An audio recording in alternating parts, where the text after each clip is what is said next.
But at present, we are green on all weather constraints, and hopefully we can stay that way as we proceed through the next hour plus and head toward liftoff at 7:05 a.m. Eastern Time. So with that, we're going to go to the Johnson Space Center in Houston, Texas, Mission Control, Houston, where Rob Navius is standing by. Rob? Thanks very much, Mike. Here in the Orion Flight Control Room, the flight operations team is on console, led by lead flight director Mike Serafin. He took a handover about an hour and a half ago. His team reported no vehicle issues, no outstanding issues with the Orion spacecraft as we are poised for launch. This team to control operations between launch and splashdown out in the Pacific Ocean 4 hours and 23 minutes after liftoff, as well as the powering down of the Orion spacecraft in the Pacific and the ultimate handover of the spacecraft to the U.S. Navy NASA recovery team that's on station out there. The Icana unmanned airborne vehicle that may provide us views of Orion descending under the parachutes departed from Edwards Air Force Base in California and the Armstrong Flight Research Center about an hour or so ago. It is en route to the splashdown zone where the Spaceflight Meteorology Group reports excellent conditions, just some scattered and low clouds with wave heights expected to be well within limits for the splashdown and recovery of Orion later today. And just one note, as we mentioned yesterday, after liftoff, you'll be hearing the voice of Steve Agate of United Launch Alliance for the first 5 minutes and 50 seconds of the flight as he provides all of the flight telemetry on the first stage performance of the Delta IV Heavy rocket as it heads uphill. We'll take over commentary here in Mission Control at the 5-minute 50-second point into the flight as we approach the first critical Orion program milestones. And with that, we'll go back to Amber Philman now on the USS Anchorage out in the Pacific for an update on recovery preparations out there. Amber? Thanks, Rob. I'm out here on the USS Anchorage, one of the U.S. Navy's amphibious ships, and we're currently outside the landing zone about 600 miles southwest of San Diego. Right now, it's still very early out in the Pacific Ocean, so the team of NASA, Navy, and Lockheed Martin recovery personnel are just beginning to wake up before they begin final preparations for recovery of the Orion crew module, parachutes, and forward bay cover. Weather balloons have been launched from the deck of the ship, and the team has been actively monitoring sea conditions. Right after launch, the team will conduct their final pre-task briefing, where they'll address any remaining open items and make sure everything is ready to go. About an hour before splashdown, the helicopters will take off from the ship's deck and fly out to help locate Orion as it makes its descent towards the ocean. Once Orion splashes down, teams in rigid hull inflatable boats will find and secure the hardware with floats until they're able to safely recover them. The weather in the landing zone is currently green. Everything is looking good out here in the Pacific, and we are ready to recover Orion.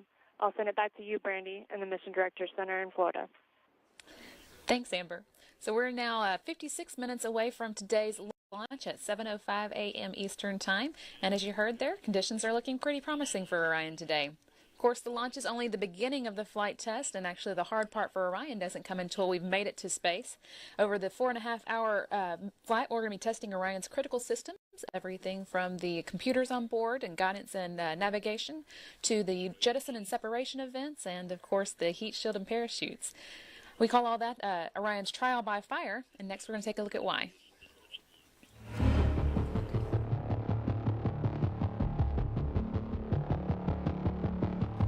Orion is getting ready to launch.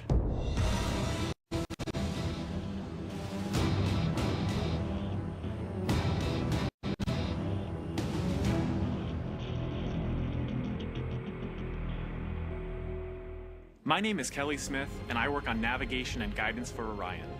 Orion is NASA's next-generation spacecraft. Built with versatility in mind, it can take astronauts deeper into space than we've ever gone before, to an asteroid, or even onto Mars. For these missions, Orion has to be one tough spacecraft, withstanding high speeds, searing temperatures, and extreme radiation. Before we can send astronauts into space on Orion, we have to test all of its systems. And there's only one way to know if we got it right. Fly it in space. For Orion's first flight, no astronauts will be aboard. The spacecraft is loaded with sensors to record and measure all aspects of the flight in every detail. It all begins with launch aboard a Delta IV Heavy rocket.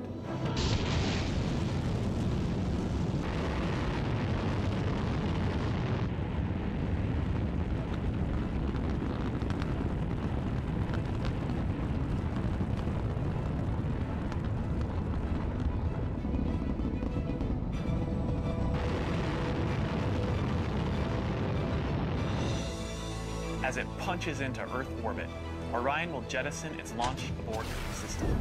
The abort system is a safety feature designed to pull Orion and its crew out of danger if there were a problem with the rocket during ascent. Orion's journey is just beginning. As the spacecraft and the upper stage begin their first lap around Earth, Mission Control in Houston is monitoring the progress of the flight. Orion's over 100 miles up and going about 17,000 miles per hour. Just as it passes over the Indian Ocean, we lose communication.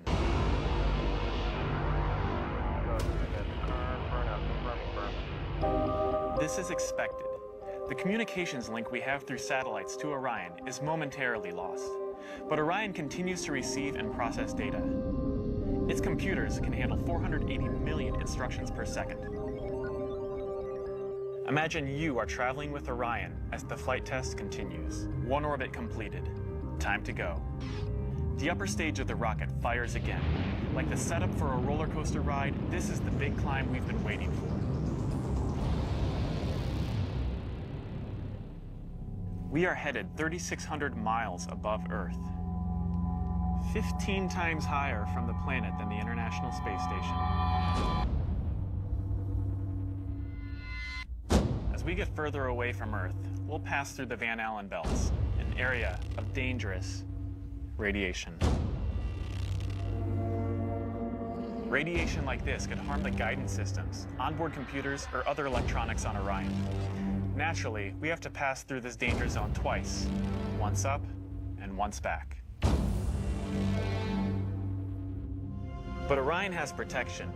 Shielding will be put to the test as the vehicle cuts through the waves of radiation. Sensors aboard will record radiation levels for scientists to study. We must solve these challenges before we send people through this region of space.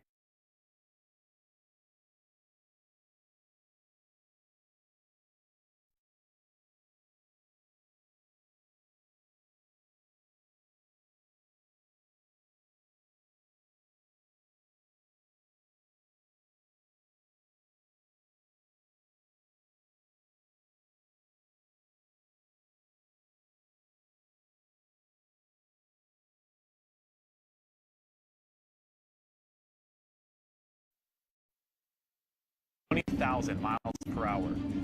Air particles pushed out of the way heat up. An envelope of hot plasma surrounds the vehicle as it plummets towards Earth. The plasma reaches temperatures of 4,000 degrees Fahrenheit, almost twice as hot as molten lava. This may be the most dangerous part of the flight. Mission Control is monitoring all the data from the spacecraft, and then we lose communication again. No data can penetrate the plasma. Orion is on its own. Orion is inside a fireball. Onboard systems ignite jets to keep the ship pointed correctly, so the specially constructed heat shield takes the full brunt of the inferno. This is the largest heat shield of its kind ever made. Orion's computers command the spacecraft to bank like an airplane, keeping a precise path to the landing site. Even though we've slowed from 20,000 miles per hour to about 300 miles per hour, we're still traveling amazingly fast. We must slow down to safely land in the ocean. Luckily, we have parachutes. Specially designed for Orion, the parachutes help us hit the brakes, but not too quickly. Then, the three main parachutes open.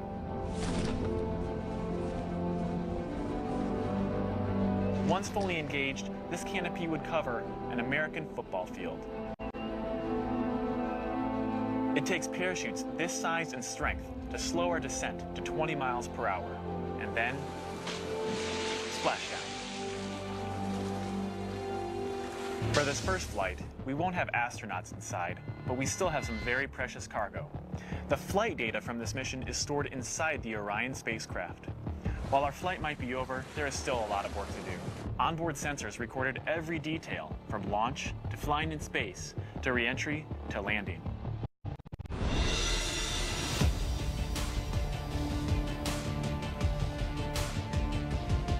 Flight tests are difficult and complex, but they give us confidence that the systems we have designed work under real flight conditions. It's great to be a part of this first space flight for Orion, and we're looking forward to beginning a new chapter in human space exploration.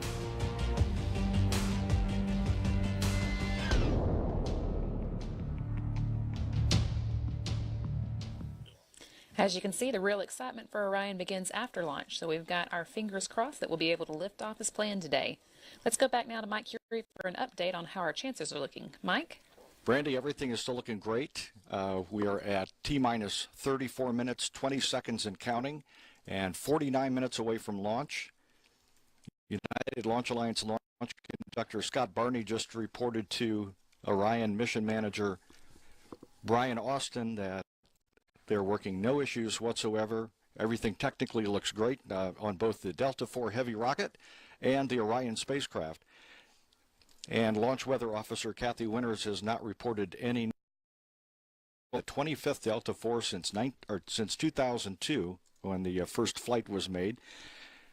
The Delta IV is produced by United Launch Alliance in Decatur, Alabama, comprised of the 3 common booster cores that we've been showing you, that you see illuminated brightly, the orange tanks with the white tops, the central core booster, and then 2 on each side, or 1 on each side.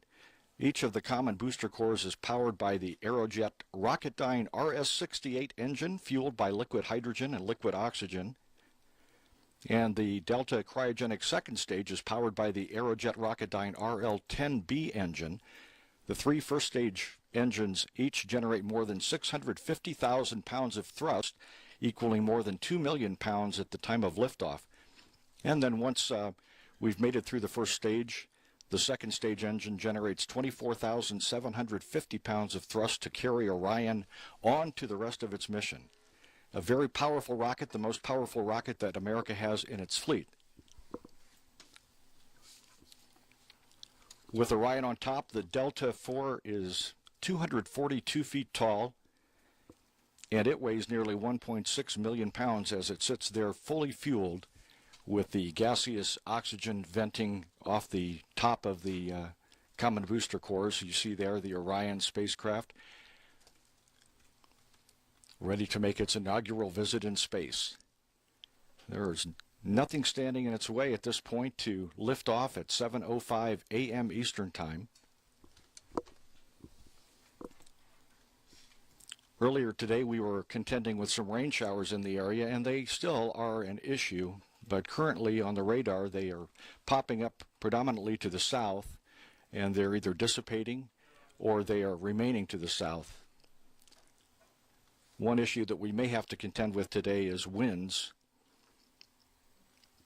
And as we had learned yesterday, where the wind is coming from determines what the limit can be. And the more easterly or southerly, the better for us. Coming from the north is not good, and while we have stronger winds today than what we had yesterday, they are coming from a more northeasterly direction, 070, which gives us a higher limit of 23 knots, and hopefully that's enough margin in order to be able to lift off today.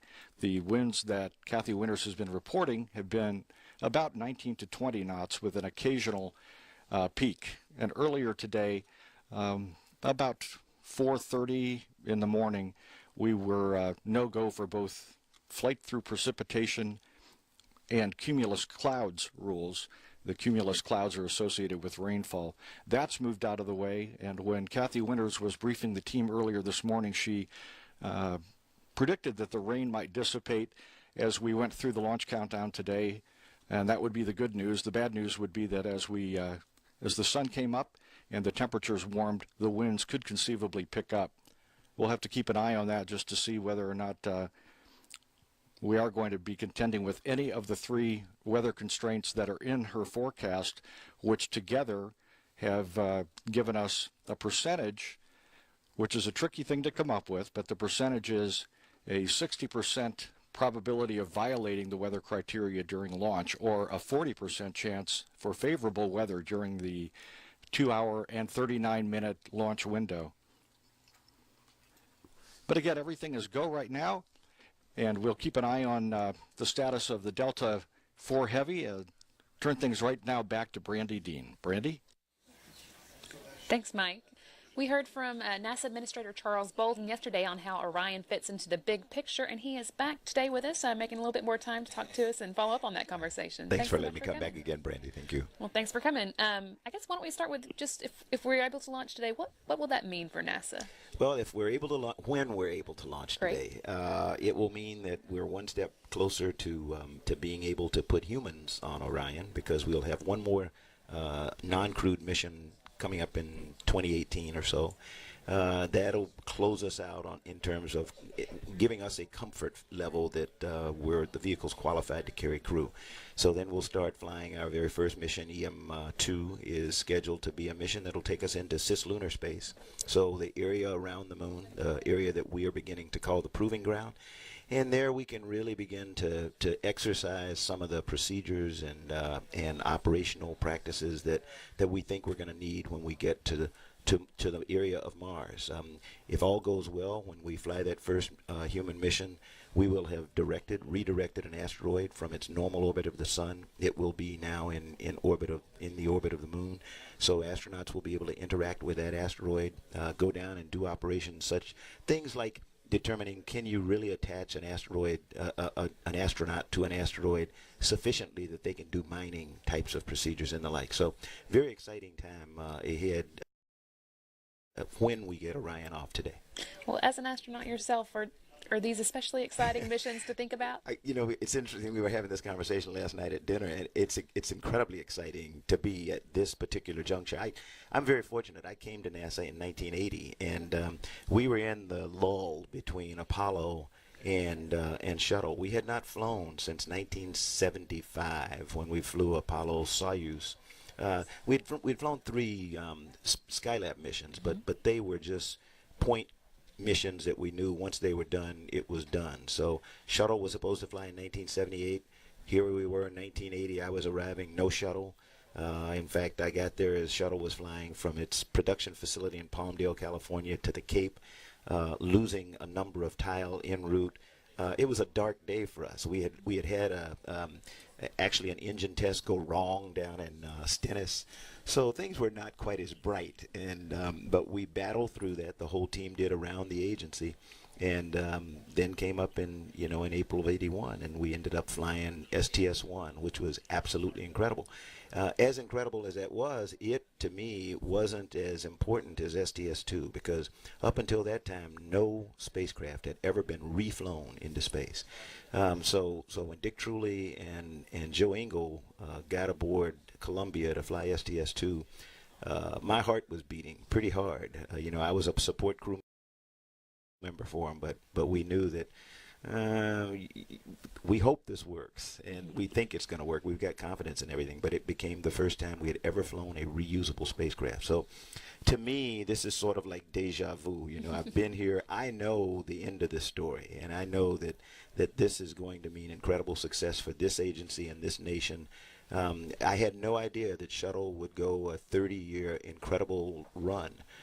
We have every expectation, though, that this flight today will be the first flight in a long series of decades of flights using Orion and SLS, sending humans to places we've never been before, and just the idea of having a human, in orbit around the moon, interacting with an asteroid.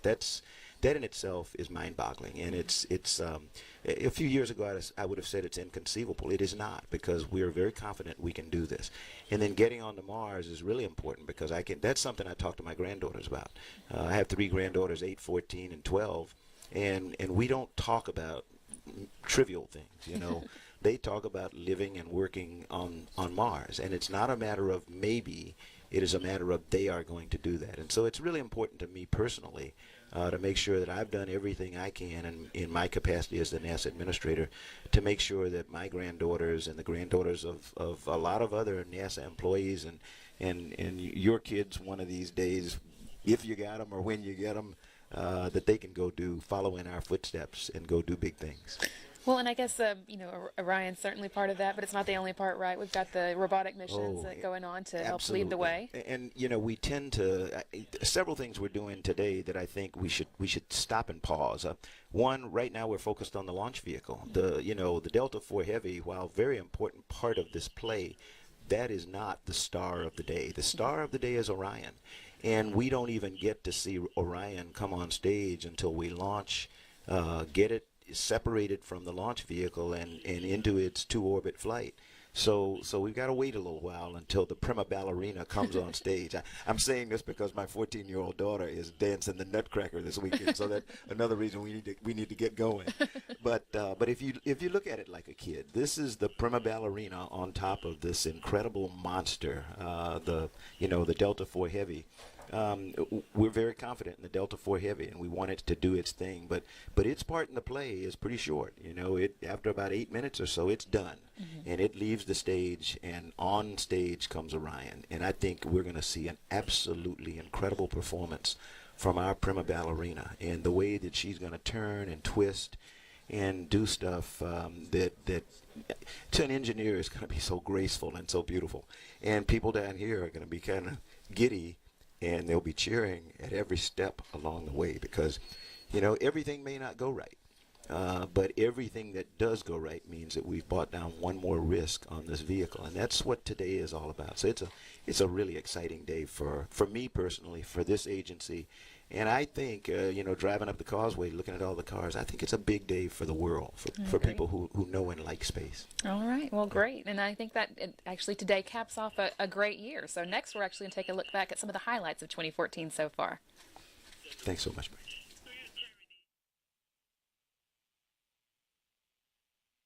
Here's a look at some of the top NASA stories of 2014.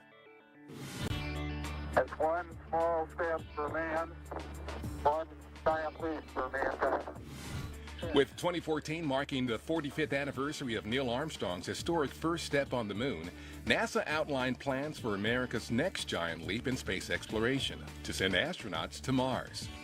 To prepare for that leap, NASA stepped up development in 2014 of many game-changing technologies and capabilities. The agency worked on solar electric propulsion technology, which could enable cost-effective trips to deep space destinations. Destinations that could include a human mission in the 2020s to an asteroid placed into orbit around the moon by a robotic spacecraft as part of NASA's asteroid redirect mission. NASA plans to announce more specific details in December about potential candidate asteroids and the design of the mission.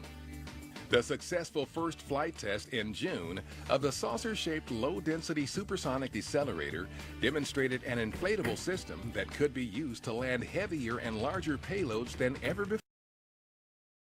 before on planets with atmospheres.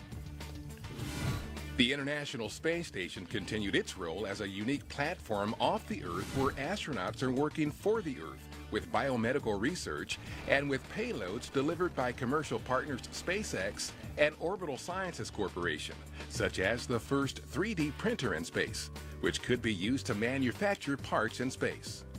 And the addition of an Earth science instrument to the space station's exterior to monitor ocean surface wind speed and direction for use in weather forecasting and for monitoring large-scale changes in Earth's climate. In September, NASA selected 2 U.S. commercial providers, Boeing and SpaceX, to develop the systems to transport astronauts from U.S. soil to and from the space station, with a goal of ending the nation's sole reliance on Russia in 2017. Development of the rocket and spacecraft designed to carry astronauts on NASA's journey to Mars progressed in 2014. The green light was given in August to start building the Space Launch System heavy lift rocket, following successful completion of a key review. New manufacturing facilities began testing operations, and prototypes built with new, more lightweight composite materials were evaluated. In November, the fully assembled Orion spacecraft was moved to its launch pad at Cape Canaveral Air Force Station in Florida for its maiden flight test in December. NASA's fleet of Mars robotic explorers continued its work in 2014. The Mars Atmosphere and Volatile Evolution spacecraft arrived at the Red Planet in September as the newest member of the fleet. MAVEN is on a mission to investigate how the past loss of atmospheric gases impacted the Martian climate through time. Samples from the first rock drilled at the base of Mount Sharp by the Curiosity rover provided the first confirmation of a mineral mapped from orbit by the Mars Reconnaissance Orbiter. And the science instruments were selected for the Mars 2020 rover, the next robotic explorer NASA will send to Mars in 2020. It will conduct unprecedented science and exploration technology investigations, including potential habitability of the current environment and directly searching for signs of past life. NASA's role in studying and protecting our home planet has never been stronger. NASA Administrator Charlie Bolden called 2014 the Year of Earth for NASA, with the agency planning to launch 5 Earth science missions within a year's time. The first images from the Global Precipitation Measurement Mission, launched in February, of an extratropical cyclone illustrated the mission's ability to provide next-generation detailed observations of global precipitation. In April, NASA celebrated Earth Day with a hugely popular online global selfie postings from around the world to help promote environmental awareness. And the test data from the orbiting Carbon Observatory 2 mission following its launch in July confirmed the health of the spacecraft's instruments. OCO2 will help track our impact on the amount of carbon dioxide in the atmosphere and the various human-made and natural sources of CO2. 2014 included new discoveries, new intriguing mysteries, and new reasons to explore our solar system and beyond. In November, the European Space Agency's Rosetta spacecraft, which has 3 NASA instruments on board, successfully landed its Philae robotic probe on the surface of a speeding comet, the first ever soft landing of a spacecraft on a comet. And NASA's Kepler Space Telescope discovered a new Earth-sized planet in April, about 500 light-years from us, that also may have liquid water. The agency's premier aeronautics research centers continue to work on solutions to help improve the safety, efficiency, and comfort of air travel, while reminding people NASA is with you when you fly. A demonstration in November featured a wing that can change shape in flight. This could lead to technology for quieter and more fuel-efficient airliners. In September, NASA co-hosted an event that showcased 2 new technologies being evaluated that could improve takeoff time predictability of flights and help flight dispatchers choose more efficient routes around bad weather.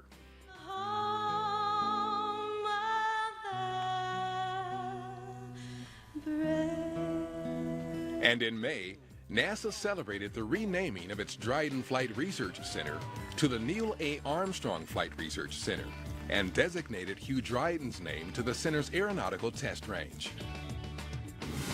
That's a look back at some of the top NASA stories of 2014. Keep up with us in 2015 on social media and at www.nasa.gov/TWAN. So as you can see there, we've had a lot going on this year, and we're hoping to round it off today with a great launch and a great flight test for Orion. Liftoff coming up now in just 31 minutes. So let's go back now to Mike Curie for an update on our chances of being able to lift off at 7:05. Mike?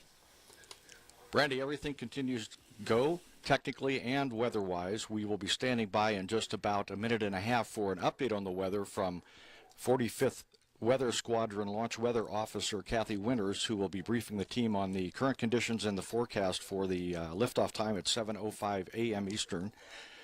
Once we get through the weather briefing, which is at launch minus 30, a couple of other milestones that we'll be awaiting will be the terminal countdown hold, which occurs at launch minus 19 minutes, or the T-minus 4-minute mark. It's a planned built-in 15-minute hold during which managers will conduct 5 polls all around the country, and any final work that is required will be accomplished during that time as well.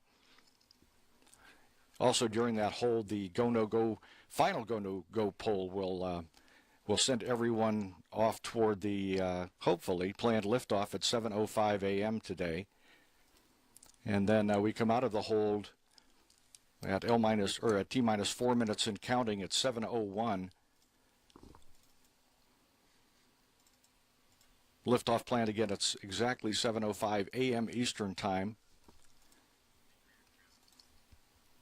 The Delta IV rocket stands on the launch pad at Space Launch Complex 37 here at Cape Canaveral Air Force Station with a flare stack burning away excess hydrogen that is vented overboard and carried away from the rocket through the umbilicals on the swing arms that you see. And then excess liquid oxygen is dumped overboard, and you can see the vapor at the top section of each of the 3 common booster cores. Standing by now for the weather briefing with Kathy Winters. Roger, stand by for weather brief. Standing by. Roger, indicate ready for weather brief. LD. LD ready. OD. OD ready. And AFLD. AFLD ready. We'll proceed. Currently, we are watching a cloud that moved off to the west, a shower. We had been concerned that might cause an LCC violation, but it did pass and slowly dissipate as it moved to the west, enough to where we did not have to call an LCC violation for that. So we are still go on all constraints. Currently looking at our winds. Generally, we saw an increase about 2 hours ago. We saw an increase, but then generally it's been staying a little bit more steady with a little bit of a dip here in the last 30 minutes. Have not seen any wind violations over the past 20 minutes, although we have been gusting up to 21.4 knots here in the past 10 minutes. The constraint is 23 knots from the direction that right now is still blowing right around 70 degrees. And this concludes the weather briefing, unless there's any questions. This RC, any anticipated change in direction, speed, or increase? No, we think it's going to be remaining pretty steady when it comes to direction. An increase as we get closer to the end of the launch window, we may see a bump of a couple of knots on the wind. So I think the earlier portion of the launch window will be better than the latter. So that was 070 degrees. 070 degrees right now, gusting around 21 knots, but I think during the window we could see 22 knots, and by the end of the window, 23 knots. Copy. RC, no further questions. Well, how about a ambient temperature, please? Yes, ambient temperature 72 degrees for launch, 72. Thank you. No other questions. OD, no other questions. AFLD, no questions. Thank you, Owl. So very good news from Kathy Winters. Once again, we are completely go, technically and with the weather. We are 27 minutes, 34 seconds away from launch, and we're going to hand it back to Brandy Dean. Brandy? Thanks for the update, Mike. I got my fingers crossed. The Orion launching into space today is the first of its kind, and it's taken a lot of work to get it ready for today. So let's take a quick look back at the road that brought us here.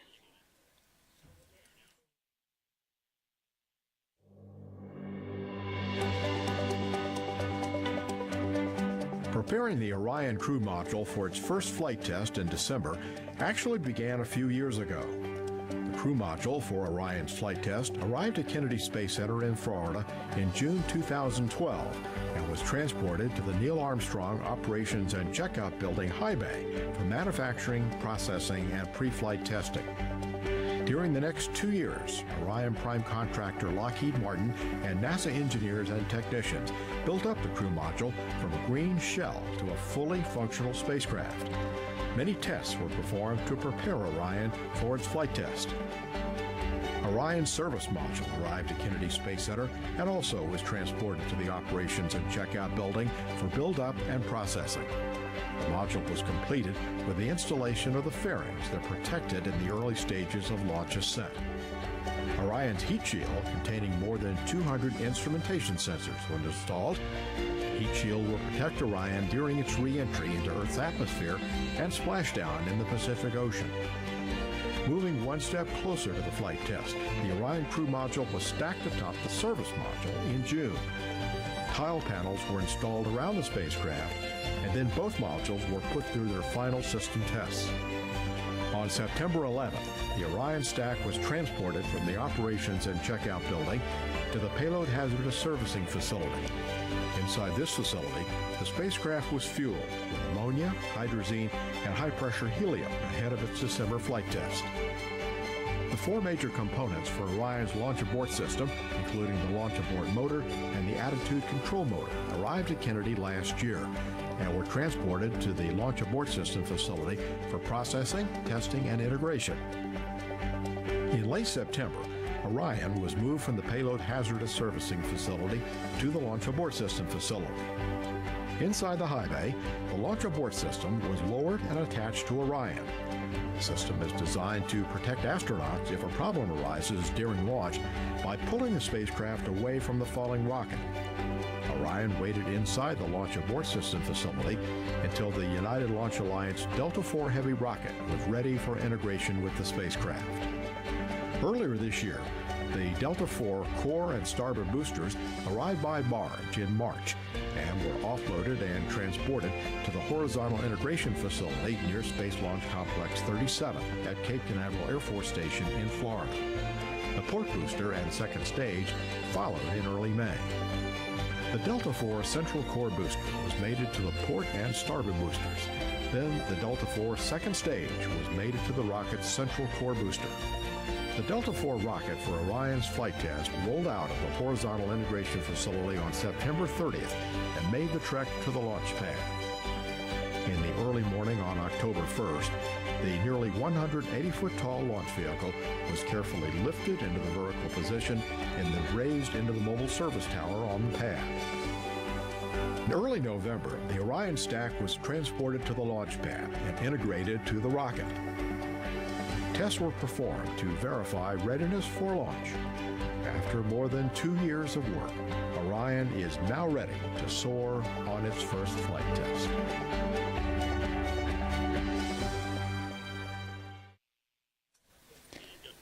As you can see, it's been a lot of work to get Orion to this point at Space Launch Complex 37. Cape Canaveral Air Force Station in Florida, and we are now just 23 minutes away from its launch. First time to head into space, check out its critical systems that we need to know work before we put astronauts on board. Once we do lift off, just a reminder that you'll be hearing a couple of different voices giving commentary here on NASA TV. That's going to be Rob Navius, Public Affairs Officer, who is standing by at Johnson Space Center in the Mission Control Center there in Houston, and also Steve Agin, who is the United Launch Alliance commentator for the day. He'll be giving ascent calls related to the rocket as well. Again, we are now just 22 minutes away from launch, and so I'm going to toss it back to Mike Curie to take us through liftoff. Mike? Here's the winds aloft. Thank you, Brandy. At this time, there are some tests underway that were planned for today to cycle the fill and drain valves on the Delta IV Heavy liquid hydrogen tanks for each of the common booster cores. This was a process that was put in place yesterday after we ended up scrubbing near the end of the count because the fill and drain valves had been immersed in liquid hydrogen for a lengthy period of time and became sluggish. A determination was made that upon tanking today, and once we got close to the terminal count, they would operate the fill and drain valves. The launch team, the United Launch Alliance launch team, would operate the fill and drain valves occasionally to ensure that they remained flexible and able to close properly when we get into the terminal count. Earlier this morning, the liquid oxygen and liquid hydrogen was completely put into the tanks, both the liquid oxygen tanks at the top and the liquid hydrogen tanks at the lower section of the common booster cores. Once that was accomplished, we went into a topping mode to keep the levels consistent. And once we get into the terminal count, when we start counting down from T-minus 4 minutes, the fill and drain valves will close for the final time, sealing the liquid hydrogen and liquid oxygen into the tanks. And it's very important that they work properly. And they were not reliable yesterday, but again, it was brought on by the cryogenic conditions. What was determined today was that should we end up in the similar situation that we had yesterday in the terminal count, engineers will repressurize the liquid hydrogen tanks to 30 psi, pounds per square inch, which will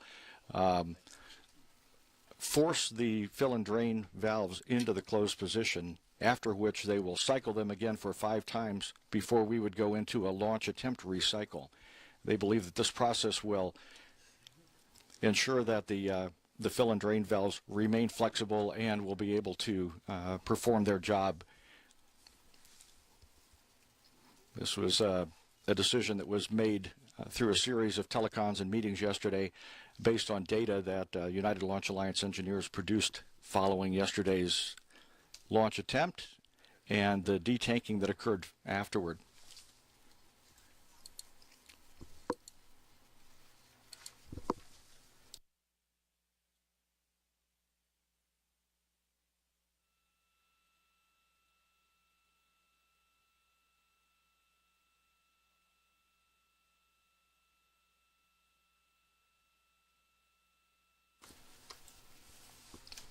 We're at launch minus 19 minutes, 39 seconds, and a little bit more than 30 seconds away from entering our final planned built-in hold of the day at T minus 4 minutes.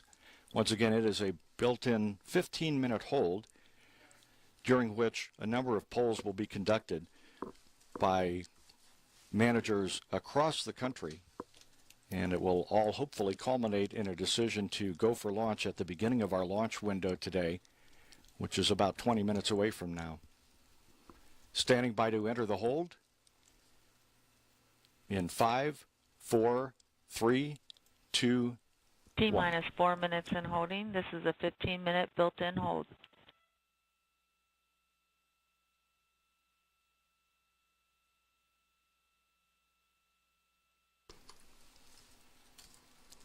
Here at the Cape Canaveral Air Force Station in Florida at Hangar AE in the Mission Director Center, Mission Manager Brian Austin will be polling his team.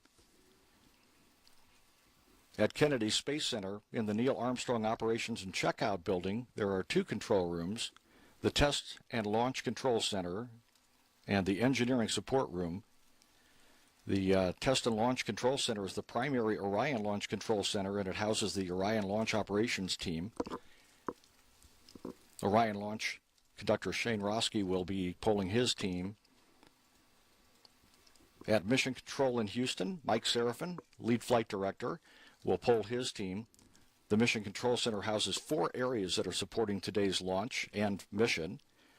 The Blue Flight Control Room, along with the Ops Suite, the IPOC, where imagery operations are led, and the Spaceflight Meteorology Group, which oversees splashdown weather.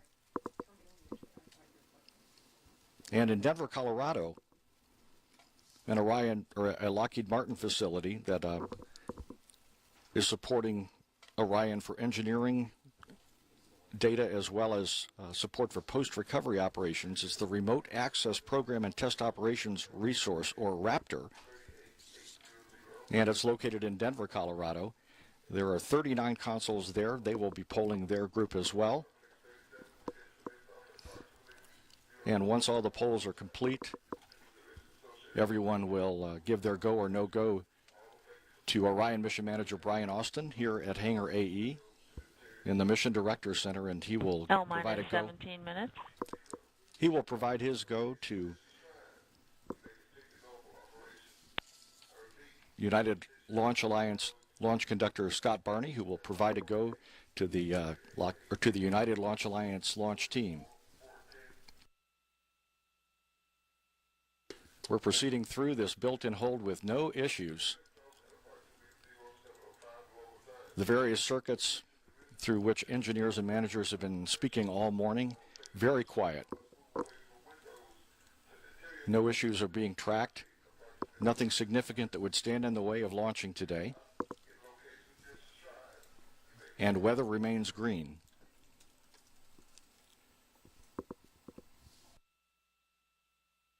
I got 5 hours.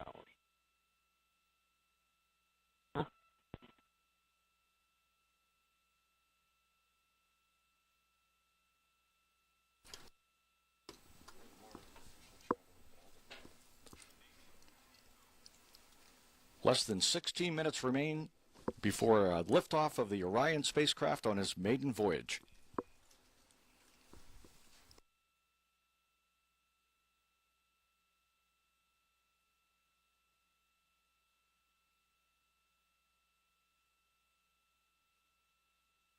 Orion launch conductor Scott Barney is conducting his poll at this time.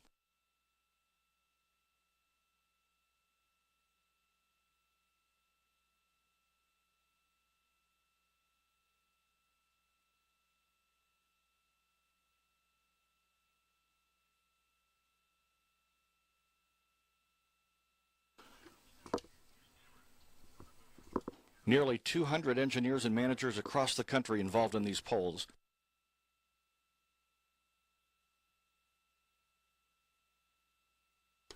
Launch minus 15 minutes.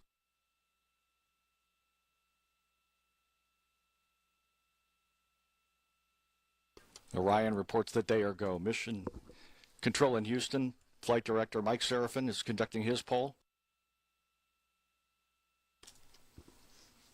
No issues there. He intends to give Mission Manager Brian Austin a go for launch.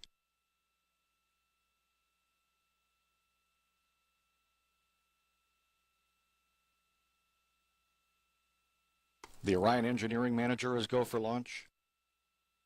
All positions are reporting go. 14 minutes and 15 seconds before liftoff. Beautiful shot of Orion atop the Delta IV rocket, poised on the Space Coast and ready to begin its journey. L minus 14 minutes. Our personnel report ready to enable T-4 limit conditions. EEA. Ready. Ready. Okay, you're very weak to hear, but I heard ready. PEA. Ready.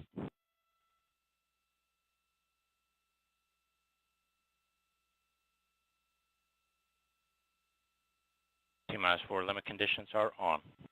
SYS, verify alarms disabled and database modifications per red line memo and authorize real-time changes. Verified. MEQ, establish HAZGAS scan pattern 140. Roger.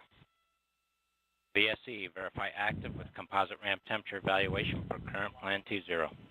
Verified. VSE, verify base bending moment. Instrumentation is active and data is valid. DBM system is fully mission capable. Recommend placard 6 alpha.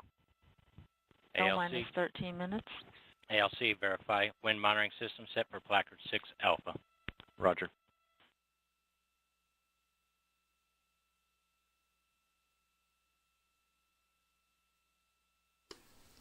Orion Mission Manager Brian Austin has just completed his poll.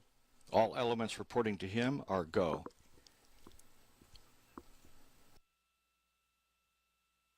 The final poll is scheduled to occur in about 5 minutes,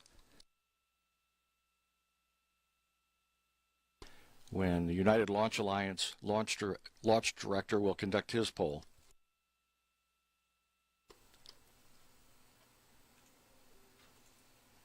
"12 minutes and 15 seconds before launch.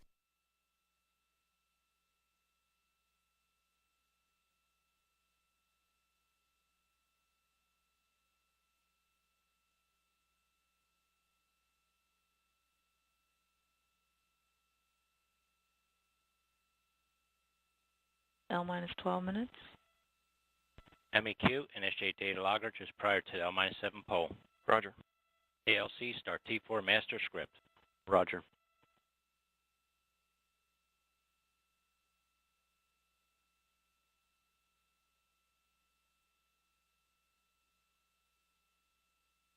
Master script running. Roger.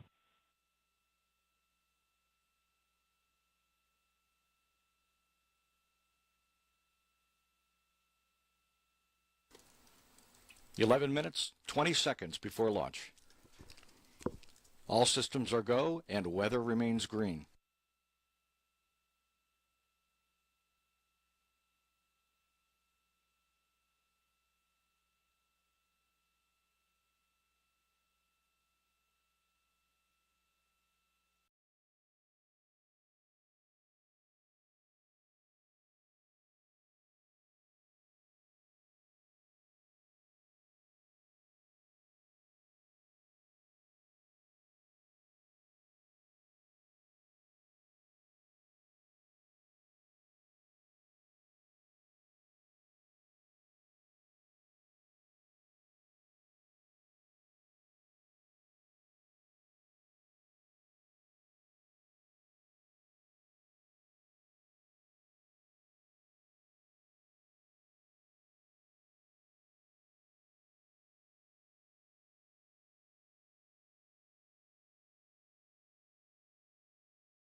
1 seconds and counting.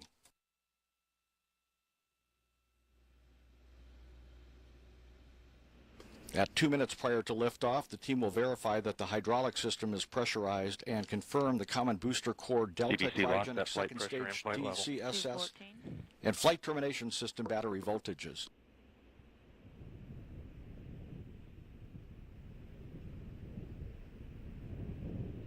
Coming up on 2 minutes. T-minus 2 minutes. GPA script running. Hydraulic press at 4,000. Everything is go. At T-minus 1 minute 20 seconds, the team will begin securing the second stage liquid hydrogen tank. T-minus 1 minute 40 seconds.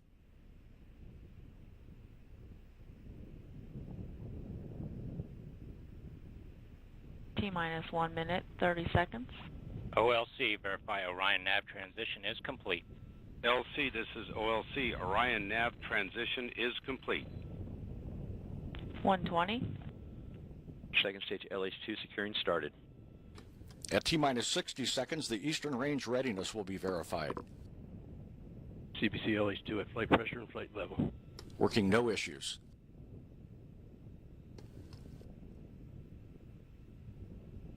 T-minus 1 minute. Engine start box go. Rock, report range status. Range green. 50 seconds. 45. Everything is enabled, go. GE main power off. Main power off. 40. Upper stage LH2 secure at flight level. 35. 30. Status check. Go Delta. Go Orion. Grain board. 25. Flight lock in. T-minus 20 seconds. 15. Rofi ignition.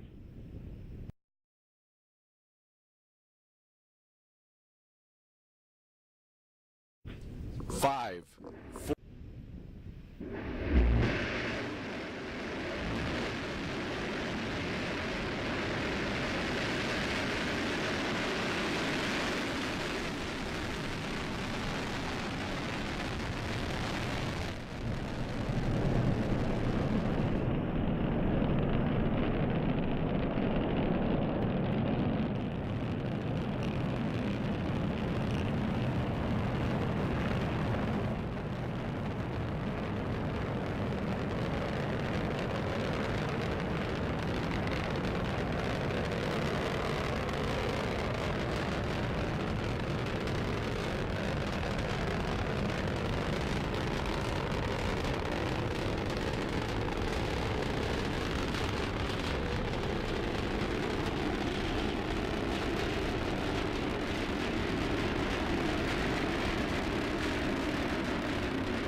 44 pounds per second.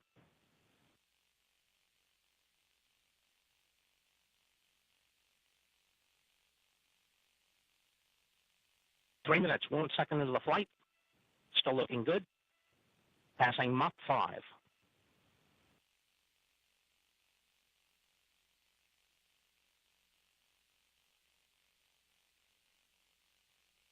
Three minutes, 16 seconds in.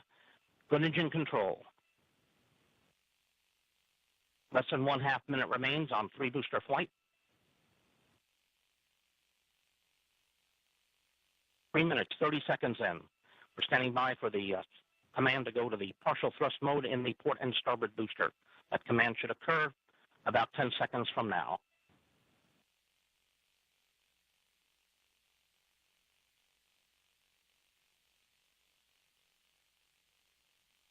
And we've had partial thrust command. Port and starboard should be toggling down to the partial thrust mode.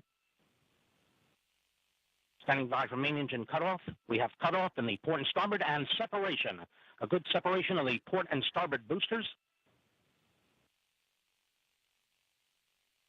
Core booster now powering up to the full power mode. 4 minutes, 10 seconds into the flight. Good chamber pressure in the port. Correction, good chamber pressure in the core booster at 4 minutes, 18 seconds in.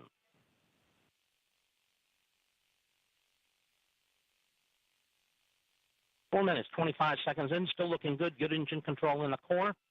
About 1 minute remaining on first stage flight.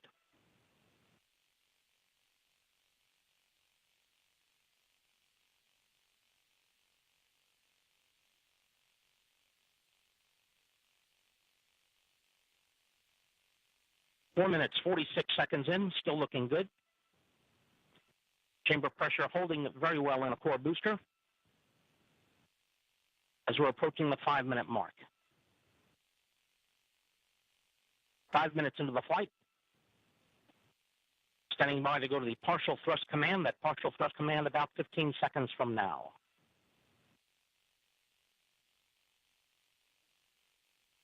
Good engine control.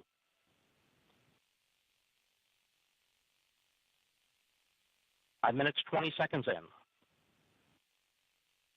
And we have partial thrust command in the core. Core chamber pressure beginning to go down. As expected, standing by for MECO.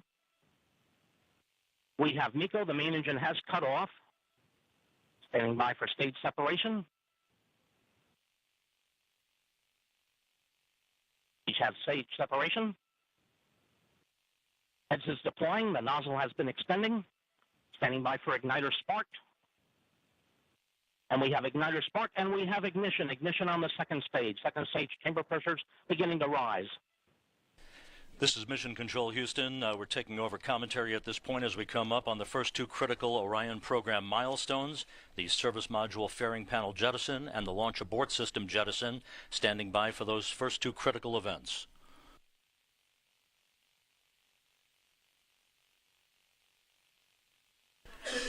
The service panel jettison has occurred. The three 13 by 14 foot panels have separated. And we have launch abort system jettison. The 361-pound solid propellant motor has pulled the launch abort system free from the upper stage and up from Orion. Everything going extremely well. The first two critical milestones have been accomplished, and we are now processing telemetry from the Orion spacecraft through the tracking and data relay satellite system.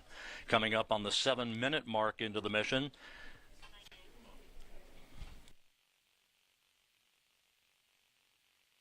Orion and the Delta IV upper stage, now 127 miles in altitude, some 700 miles downrange from the Cape Canaveral Air Force Station.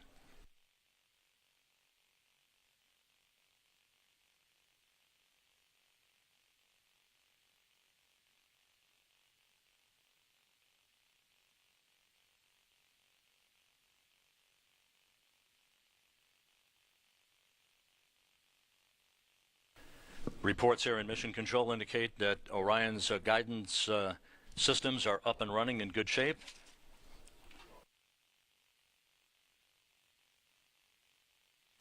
This view once again of the service module fairing panel jettison that occurred just about a minute and a half ago. We are now coming up on the 8-minute mark into the flight.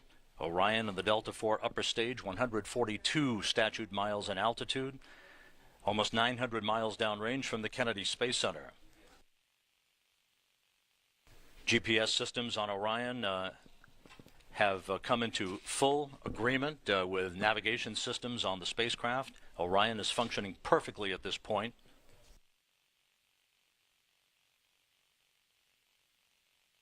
Orion heading almost due east from the Kennedy Space Center in an orbit inclined just about 28.4 degrees to either side of the equator.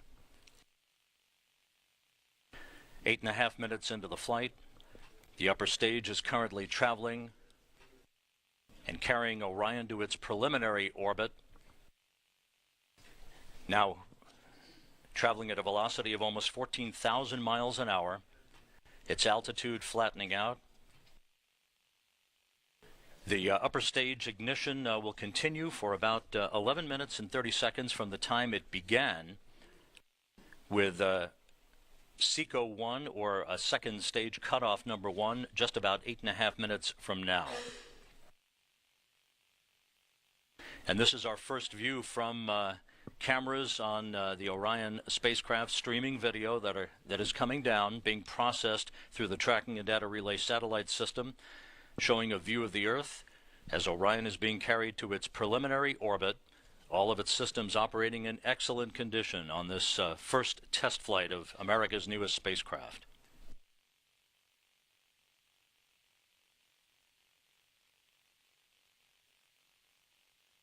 We are also processing telemetry through the Antigua tracking station in the Lesser Antilles southeast of Puerto Rico, coming up on the 10-minute mark into the flight. Orion is traveling almost 15,000 miles an hour, nearing its orbital insertion velocity.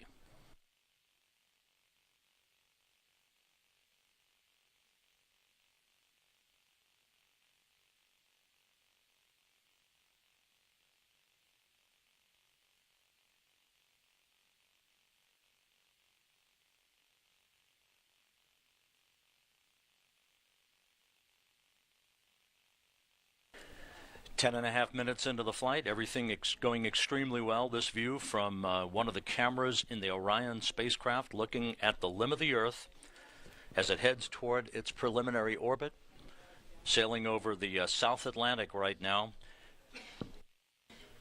Currently 155 statute miles above the Earth. The upper stage of the Delta IV rocket, once it cuts off on this first of 2 such burns for the upper stage in about 6 minutes and 45 seconds, will have left Orion in an orbit for its first lap of the Earth of about 560 by 120 statute miles.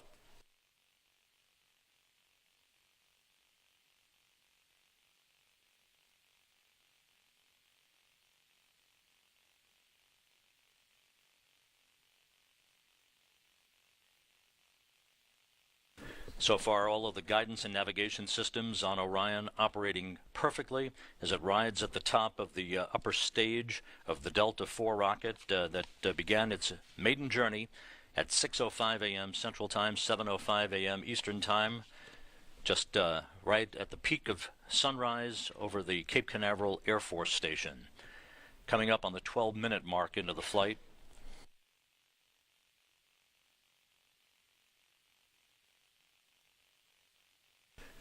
Orion now passing 15,000 miles an hour, almost 1,800 miles downrange from the Cape Canaveral Air Force Station.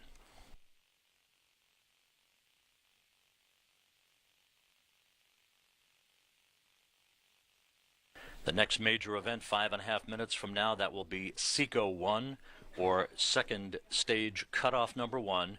That will be the cutoff of the upper stage on the Delta IV rocket, the engine that has propelled Orion at this point uphill towards its preliminary orbit. A second burn of that upper stage will be coming at the 1 hour 55-minute mark into the mission. That will be a 4-minute 40-second burn that will take Orion out of low Earth orbit towards its peak altitude of some 3,630 statute miles above the Earth.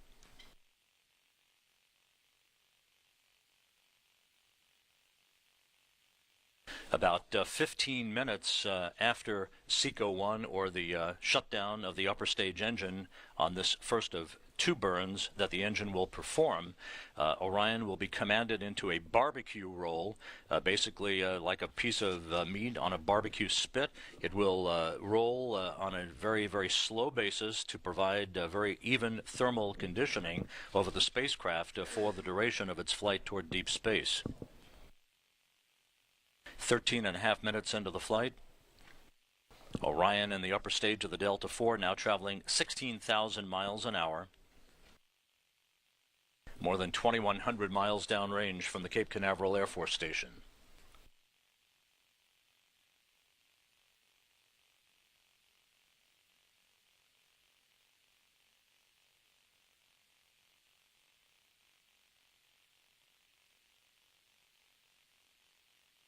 Very quiet here in the flight control room. All the flight controllers belonging to the flight operations team under the direction of Flight Director Mike Serafin, enjoying the view from Orion's cameras, this first ever view from America's newest spacecraft as it continues its climb towards its preliminary orbit. This will be two orbits of the Earth, the first elliptical, the second highly elliptical, out to a distance of 3,630 statute miles, passing through the Van Allen radiation belts twice before its high-speed entry back into Earth and a parachute-assisted splashdown some 600 miles to the west of Baja, California, with the total duration for this test flight expected to be 4 hours, 23 minutes in duration.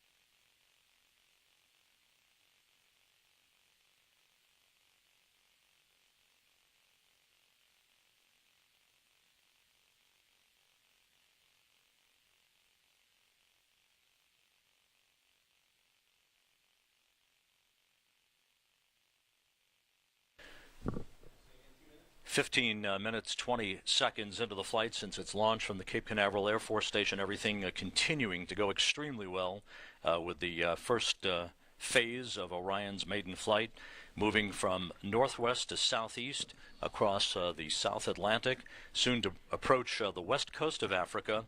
There are a flotilla of tracking stations around the world that are joining to process telemetry from Orion in concert with the Tracking and Data Relay Satellite System. We have been processing data and telemetry through Antigua. There is a tracking station in South Africa that will also augment the Tracking and Data Relay Satellite System, as well as tracking stations at Diego Garcia in the Indian Ocean, the tracking station at Kwajalein Island out of the Pacific, the Hawaiian tracking station as well, all contributing to process almost uninterrupted data from Orion for this first test flight. 16 minutes, 20 seconds into the flight.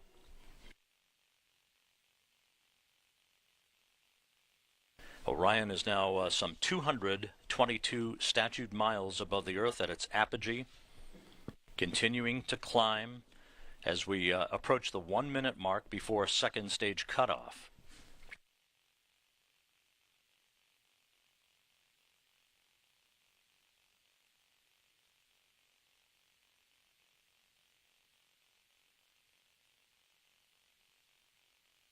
"45 seconds now until the cutoff of the upper stage engine on the Delta IV rocket for the completion of the first of its two burns.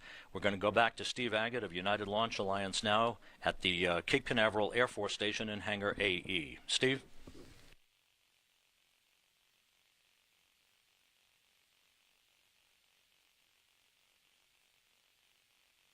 And we have SECO. The engine has cut off.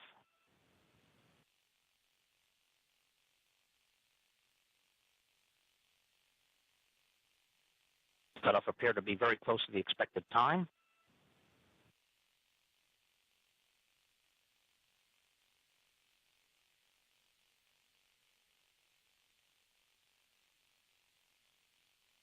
The second burn of the second stage engine should begin about 1 hour and 37 minutes from now.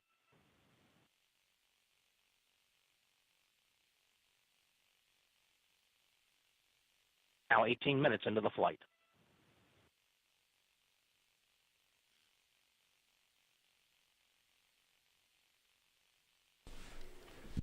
Altitude now about 100 nautical miles. Velocity 26,210 feet per second. Downrange distance 2,908 nautical miles. That is Steve Agate at the Cape Canaveral Air Force Station and Hangar AE, United Launch Alliance's telemetry engineer, calling the shutdown of the upper stage engine right on time. The flight dynamics officer here in Mission Control, Mark McDonald, reporting that Orion is right on the marks, a perfect insertion into its first orbit. We are currently orbiting at an altitude of 554 by 115 statute miles. And as you can see from the tracking map here, Orion and the upper stage of the Delta IV rocket moving from northwest to southeast, approaching the west coast of Africa. This is an orbit reminiscent of the early days of the shuttle program, when shuttle missions used to send the space shuttle into an almost due easterly orbit. So with Orion now on its way in its preliminary orbit with the upper stage ignition number 2 planned at the 1 hour 55-minute mark into the mission, we're going back now to Brandy Dean, our show host at Hangar AE at the Cape Canaveral Air Force Station, and we'll be back here at Mission Control in Houston a short time from now. Brandy? Thanks, Rob. We're back now at the Mission Director Center in Cape Canaveral, and I think I'm sitting here with probably one of the happiest people in the room, the NASA Orion Program Manager, Mark Geyer. Mark, I guess this is a pretty big deal, right? Feels good to see Orion in space. Very exciting. Very. The launch itself was, it was just a blast to see how well the rocket did. It was exciting to see as it went up into space, again, being near a launch, being near a rocket that big, you just kind of feel it. So I was fortunate to be able to go outside and watch it. So it was an awesome job by the Delta IV team. And now they've put us in a great orbit, a perfect orbit where we wanted to be. And so the upper stage has finished its first burn, and in about an hour and a half we'll do the next burn. Okay, and I guess we've already passed a couple of big milestones for Orion, too. Yeah, for us. So all the systems we're on already. We've linked up with the satellites now at TDRS, but we had a couple of really key test objectives very early in the flight. Within 6 minutes, we jettisoned the service module fairings, which are there really to reduce mass for the rest of Orion. The fairings help carry load on the way up, and then we dump them. But it's a critical event. These pyrotechnic bolts and seams have to actually work correctly, and it looks like they were flawless. We had some great video of that. And then the launch abort system on the top. It's there to keep the crew safe when we have crew on board, but in this case we practiced the part where we need to get the LAS off, assuming everything went well, and it came off great, and we'll get some video of that later. So both of those were huge for us to succeed, and they were key events, which is why they were on the test, and they went great. So. Sure, yeah. Well, certainly not the end of the milestones, though. What's coming up in the near term? So we still have a bunch to go. So now the next big piece will be the upper stage will burn again in about an hour and a half, and that's when it really puts us in this very high orbit, the 3,600 miles. That's a big part of the mission, and of course it worked great first part, so it should do that again. And then for us, when that's over, we'll separate from the upper stage, and Orion will be totally on its own control, and we'll do navigation and guidance, bring it into the atmosphere. Of course, the heat shield then is doing its job. The propulsion system's keeping us steered in the right way. The computers are making sure we're pointed correctly. And then the parachutes will do their job. So we have a lot to go. We'll be kind of on the ride for a little bit here, but then we'll have a lot of excitement toward the end. Okay. Well, I know we can't really relax yet, but we've seen some video from Orion. I think, went out and saw the launch itself. You've been working on this for a long time. What does it feel like to see Orion now in space? Well, it's exciting because you have these ideas of what you'd like to do, and then you pull a team together that has the same passion to pull it together, and then you have to take those dreams and actually put it into reality and make hardware out of it. Now it's actually doing the job that it was designed to do. We still have a long way to go for this mission, but at the beginning, everything is working great, and so we're very proud of the team and looking forward to the rest of the day. Yeah. All right. Well, thank you so much for taking some time out to come talk with us. I know you've got a lot to do today, so we appreciate it. Thank you. And I think just because we can't get enough of it, we're going to go back now to some launch replays from today's launch right on time at 7:05 a.m. Eastern.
Seven, 6, 5, 4, 3, 2, 1. And liftoff at dawn the dawn of Orion and a new era of American space exploration.